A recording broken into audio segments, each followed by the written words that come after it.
Hi everyone, I'm David Fisher, and this is Presidential Chronicles, the series of books and videos on American history as seen through the lives of the Presidents of the United States.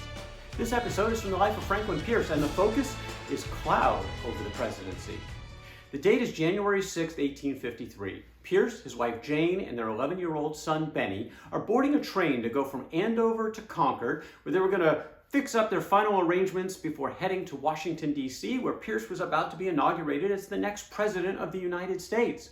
The husband and wife sat in the front row of the single-passenger car. Their son Benny was one row behind. Less than a mile outside the station, the back wheels of that car gave way.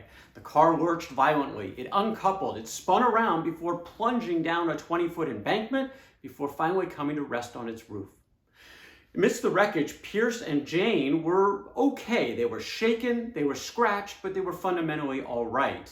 But when Pierce turned around to look for his son, he saw a very different story. In fact, he saw the back of his son's head had essentially been torn off by flying debris and had been killed instantly. All three of the Pierce children were now gone. Well, this is less than 2 months before Pierce is going to take his oath of office as President of the United States. He is consumed with grief. He's trying to figure out how is he even going to be able to take on this responsibility amongst this tragedy. He writes a note to his friend Jefferson Davis and says, "How I shall be able to summon my manhood to gather up my energies for the duties before me, it is hard for me to see." As bad as it was and tough as it was for Franklin Pierce, it was worse, in fact, much worse for Jane Pierce. She was never well to begin with, often ill, often infirm, and this frankly set her over the edge. Her Aunt Abby Means made the comment that Jane was at times frantic in her grief, which found vent in screams and piteous moans. She essentially was stuck in the midst of this tragedy. She couldn't get beyond it. She even started writing letters on occasion to her dead son, Benny, just to sort of keep that conversation going in some way. This was something around which Jane Pierce went into a deep set of mourning and really never recovered. Franklin Pierce had to be president of the United States in less than 2 months. He had to figure out how to move forward. This was his challenge, and he was able to do so. He made the rather somber trip by himself to the nation's capital on February 23rd. It was a cold, snowy day when he joined outgoing President Millard Fillmore at the White House. They traveled to the Capitol together, where Pierce did take his oath of office and gave his inaugural address. It was filled with the political ideology that he had grown up with. He inherited from his father a very Jeffersonian states' rights perspective, also taking a national perspective as opposed to the sectional problems that the country was facing at the time between North and South. In his inaugural, he made the point that under no circumstances should the action of the federal government endanger the institutions of the states or interfere with their rights to manage matters strictly domestic according to the will of their people. Strictly domestic, a large bucket of that, he meant slavery. As for slavery, he talked about it in his inaugural. He said, "I believe that involuntary servitude, as it exists in different states of this Confederacy, is recognized by the Constitution. I believe that it stands like any other admitted right, and that the states where it exists are entitled to efficient remedies to enforce the constitutional provisions. I hold that the laws of 1850, commonly called the compromise measures, are strictly constitutional and to be unhesitatingly carried into effect."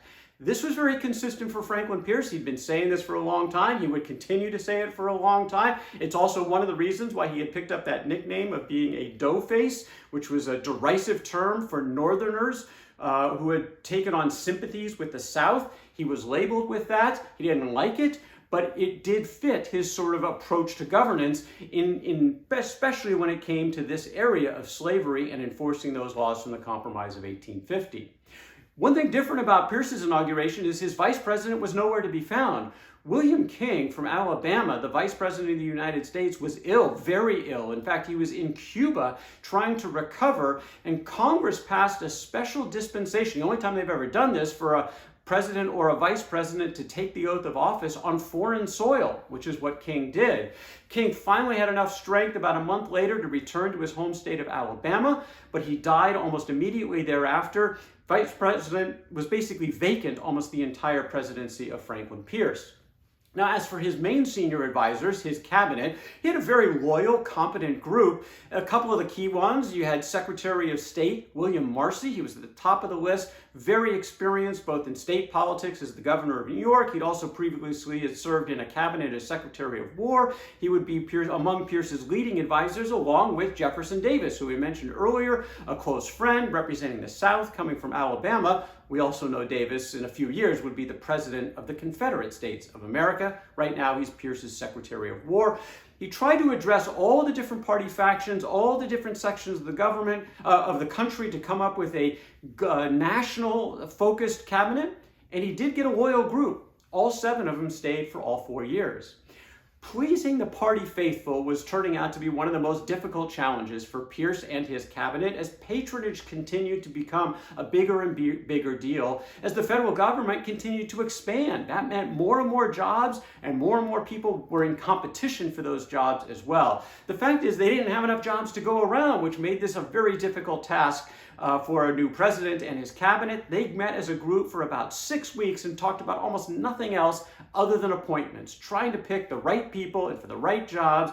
And their approach was generally to try to appease everybody. All the factions, all the different parts of the country, and essentially the entire thing backfired. He would have been far better off if he had picked 1 or 2 factions and really sent a lot of jobs in their direction, because then he'd have some loyal support. Instead, he tried to spread everything around. He eventually ended up making everybody unhappy, and this hurt him. In his policy initiatives in Congress, he didn't use patronage to get a solid block of support, and that caused him some challenges when he tried to pass legislation during his presidency.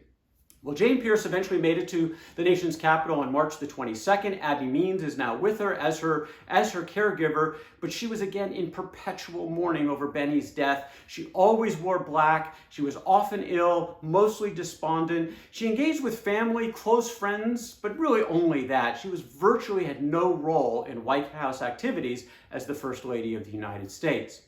Well, as usual, Congress was in recess for most of the first year of Pierce's presidency, so he decided to take to the road. He went to New York City, to Crystal Palace, which was hosting the first World's Fair based in the United States. And there were huge crowds to welcome Pierce, not only in New York, but in parades that were given in many of the major cities on the way, where he would get on his horse, ride as a single rider, waving to the crowds, large crowds in Baltimore and Philadelphia, Trenton and Newark, and upwards of 1 million people lining the streets of New York City. He opened the World's Fair with sort of a rousing pro-union address, was well received, but he was also a little under the weather, so he cut his trip short, headed back to Washington, D.C. Foreign policy was not a major thrust of the Pierce presidency, but there were a couple of things that he did initiate, including in this first year. There were issues at the Mexican border. Pierce believed in this notion of manifest destiny, where the United States was destined to spread from sea to shining sea. Its way of life, its governance model, and its people. And there was an element of that was being pushed: transcontinental railroad. We want to be able to go from one end of the country to another on a single track, and for that they wanted some additional land on the southern tip in the southwest part of the United States, and land that was currently owned by Mexico. Well, they were going to try to negotiate for this, and he'd even be willing to pay for it. But one of the problems was that there were actually multiple competing American companies, transportation companies, who were sort of vying for the rights to be able to build on this land. That was going to make things difficult if Pierce ever got a treaty to go to Congress, because they had their different allies in Congress. And again, Pierce did not have a solid block of support in Congress, in part because he didn't play the patronage game all that well. One other thing that Pierce didn't like from the Treaty of Guadalupe Hidalgo that had ended the recent Mexican War is there was a provision where the United States was responsible for any incursions by Indians from American soil into northern Mexico. Pierce wanted that to be gotten rid of as well. Well, he decided to go with Joseph Gadsden as his minister to Mexico and as chief negotiator. And fortunately, Gadsden had a willing partner on the other side. Antonio Lopez de Santa Anna had reclaimed the presidency of Mexico, and he wanted money. So if he could sell some land to get some cash, this was a deal that he was interested in pursuing. And they struck a deal: 39 million acres in this southwestern tip of the United States to come from Mexico to the U.S., plus the withdrawal of that provision where the U.S. was responsible for incursions by Indians from American soil. This was exactly what Pierce was looking for, and he submitted that treaty to the Senate, where it was rejected. Again, those competing interests about those businesses that were vying for the transportation rights in this region had their different blocks in Congress. The Senate was not inclined to give in to one or the other at this moment, and so for a moment, the treaty was dead. Pierce didn't give up. They continued to negotiate. It took about a year. It was into 1854. They finally reworked the deal. It was a smaller deal, 30 million acres instead of 39, $10 million instead of 15. Pierce wasn't all that pleased. He wanted more land, not less, but he said he would go along with it if Santa Anna would go along with it, and the Mexican president, again, wanted that cash, so he agreed. The treaty was submitted to the United States Senate. It was passed, and this essentially became the last major acquisition in the continental U.S.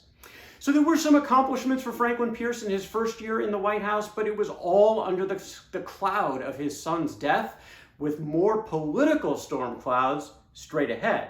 But that's the story for another day. That is Franklin Pierce and Cloud Over the Presidency from the life of Franklin Pierce.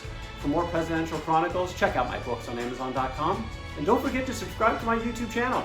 Until next time, I'm David Fisher, and this is Presidential Chronicles.